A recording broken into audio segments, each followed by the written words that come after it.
Si që kam thënë të dashur dëgjues gjatë këtij edicioni, në Gjakov nisin sot ditët e nëntorit. Është një festival në edicionin e dytë të tij, një ngjarje që bashkon muzikën, artin e librin në një festë të përbashkët, një festë të madhe gjithë shqiptare.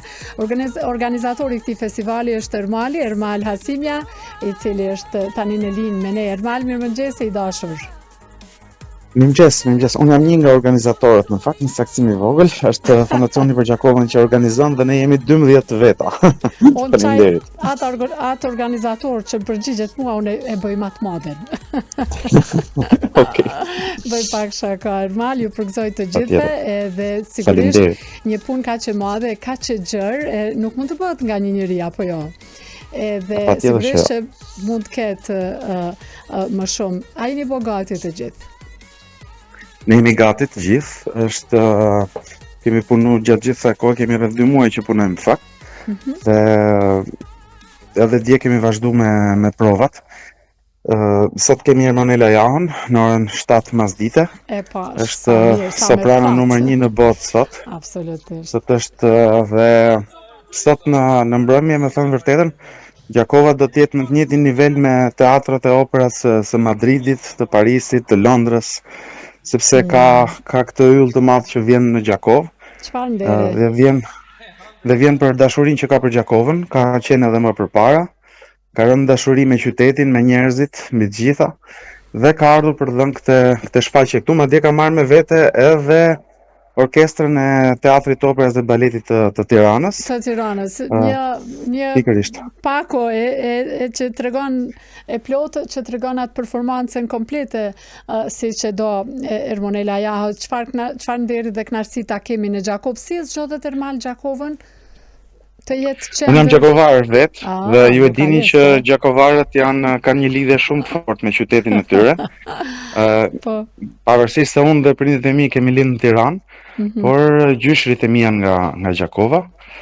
Kanë dhe ta një histori të dhimbshme të ndarjes gjatë kohës komunizmit. Kështu që kjo është ideja, dhe Fondacioni për Gjakovën është natyrisht kanë fokus të tij gjallërimin e jetës kulturore në qytet, dhe synimi është që ne ta bëjmë Gjakovën një qendër të vëmendjes së atyre që duan të shijojnë dhe të përjetojnë traditat, zakonet, vlerat më të mira kulturore të shqiptarëve. Kjo është edhe çfarë përpiqemi të bëjmë. Po, një format i tillë, Ermal, nuk është se e kam parë në Prishtinë, në Tiranë, më duket, me gjithë këtë dimension, me gjithë këtë përmbajtje që keni menduar ju këtë ditë të nëntorit.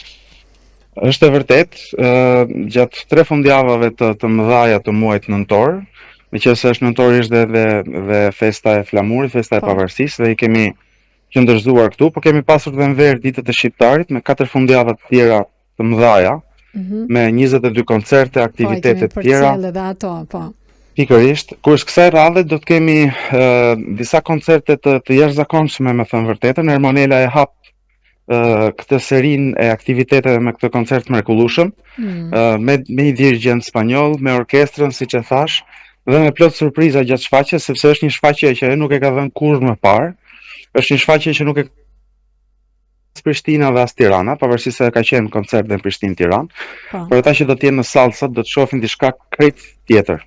Jam bindur që do të jetë e parrushme. Ka qenë mund i madh sigurisht për ta siguruar Ermonelën të vinë në Gjakov sonte, apo jo? Nuk ka qenë shumë e vështirë, por natyrisht që është shumë e rëndësishme. Domethënë që ta marrësh Ermonelën dhe ta sjellësh në Gjakov, natyrisht që ajo ka vendosur që për të ardhur në Gjakov ka anuluar shfaqje të tjera shumë të rëndësishme në kryeqytetet e Europës. Por e ka bërë këtë gjë me shumë dashuri, me shumë dëshirë, e ka bërë vullnetarisht pa asnjë lloj pagese, dhe njësoj ka sjellë pa pagesë edhe Teatrin e Operës dhe Baletit, pra edhe 50 muzikantë. Është një dhuratë e madhe që ajo ka bërë me shumë zemër për qytetin e Gjakovës, që e do vërtet. Dhe përveç kësaj kemi dhe plot aktivitete tjera. Kemi koncerti me 21 është koncerti për herë të parë, projekti solo i Petrit Çarkaxhis, grupit Jericho. Edhe ai është premier. Kemi shfaqje me një grup Arvanitas që këndon për herë të parë në të gjithë hapësirën shqiptare. Kemi muzikë Arvanitas në Gjakov, dhe me njëherë pasaj të njëjtën ditë me 22 kemi edhe koncert me Ana Stratigo, që është arbëreshe nga Lungro e Kalabërisë me grupin e saj të grave. Dhe aktivitetet tjera, kemi pas edhe panele me thënë vërtetën, do të kemi ansamblin Shota nga pjesa e koncerteve prap, ansamblin e këngëve dhe vallëve popullore të Maqedonisë Veriut për pjesa shqiptare. Do të thënë 100% shqiptare keni quajtur këtë edicion. Pikërisht, sepse gjitha aktivitetet që Fondacioni për Gjakovën organizon kanë vetëm një fokus, kulturën shqiptare. Kulturën shqiptare, traditat shqiptare, gjithçka është 100% shqip. Edhe shfaqja e Ermonelës, pavarësisht se ka arje nga Verdi Puccini, është e fokusuar tek historia, tek dramat shqiptare. Dhe gjithkush që do vjen aty, pavarësisht se do dëgjoj Verdin dhe Puccinin, por do shikoj lidhjen që Verdi dhe Puccini, Bellini e të tjerë kanë me ato çfarë specifike shqiptare. Kështu që pastaj ka panele diskutimi, sot kemi Erald Kaprin, një historian jashtëzakonshëm që vjen nga Tirana për të folur për familjen Kryeziu të Gjakovës dhe rolin e tyre në luftën e dy botërore. Kemi Artan Fugën, filozofin e famshëm që vjen prapë nga Tirana me datë 22. Do të thënë, Gjakova do të jetë të 3 fundjava, do të jetë me pafund aktivitete. Dhe po ja vetëm një element për të krijuar një ide. Para dje një miku im shumë i mirë nga Tirana më tha, du të vinë Gjakov, tha, për koncertin. Dhe unë i kam marrë me radhë hotelit e Gjakovës, nuk kam gjetur asnjë vend të lirë. Do më thënë aq ngarkesë është, po njerëzit tonë janë me qindra që kanë ardhur nga Tirana. Po le të vinë të gjithë, thuaj, se i pranojmë edhe në shtëpia, prandaj pasaj nuk është Prishtinë larg me Gjakovën, as Prishtinën, e pak rrugë bëjmë, edhe ju bëjmë kontakt të gjithëve. E rëndësishme të mblidhen në këtë edicion kaq të pasur. O Ermal, ku do t'i bëni këto ngjarjet, në çfarë ambienti, sepse u dash ka shumë hapësirë?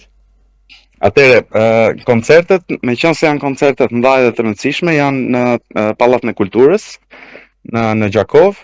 Kurse aktivitetet e tjera, panelet pastaj janë te Shkolla e Muzikës Prenkjakova, po përsëri te Shkolla e Muzikës do të jetë edhe një koncert me talente të reja, talente të mira nga Gjakova, nga Prishtina, nga Maqedonia e Veriut dhe nga Shqipëria, pra kemi përpjekur të mbledhim pak a shumë icon, si thosh, të muzikantëve të ri që janë edhe 10-12 vjeçarë, janë pikërisht ai brezi i ri i talenteve shqiptare.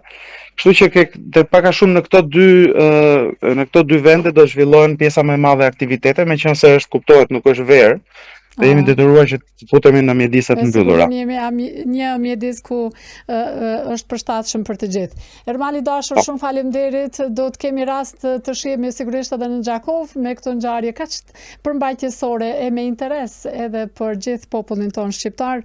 Kënaqësi e do dëgjojmë edhe në fundjava tjera për të mësuar drejt për aktivitetet e ditës që keni. Shumë faleminderit. Me shumë kënaqësi. Shumë faleminderit.